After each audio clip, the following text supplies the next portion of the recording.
In today's video, I will walk you through how to change hair color in Adobe Photoshop. Please like and subscribe if this video helps you. To follow along, you'll need Adobe Photoshop installed on your computer. You can download it from the official Adobe website through the Creative Cloud app. Once Photoshop is open, load in the image you want to work with, and we can start changing the hair color step by step. Begin by selecting the Lasso tool from the toolbar on the left side of the screen. With the Lasso tool active, create a loose selection around the hair area. The selection does not need to be perfect here, because we'll refine it in the next step. Focus on surrounding the entire hairstyle while leaving a bit of extra space around the edges.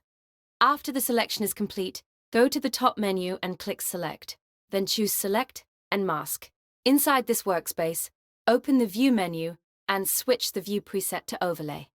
This makes it much easier to see the selected area clearly against the rest of the image. Increase the opacity to 100% so the overlay becomes fully visible. Now select the Refine Edge brush tool from the toolbar inside the Select and Mask workspace. Carefully paint around the edges of the hair. This helps Photoshop detect smaller strands and create a cleaner selection.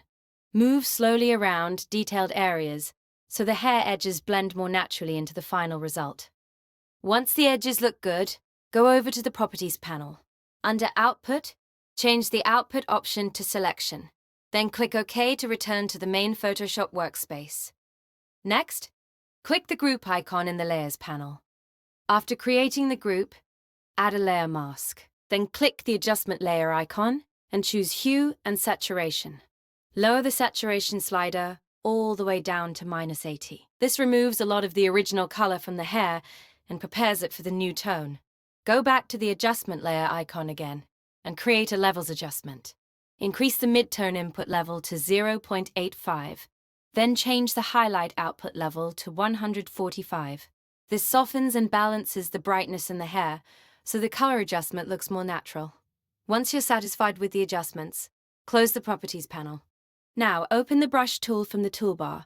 Use a soft round brush with both opacity and flow set to 100%. Select the mask and make sure your foreground color is set to black. Paint over any unwanted areas to clean up the effect and erase the extra parts of the mask. This final cleanup step helps keep the color change focused only on the hair and makes the overall edit look more polished. And that's it. Thanks for watching.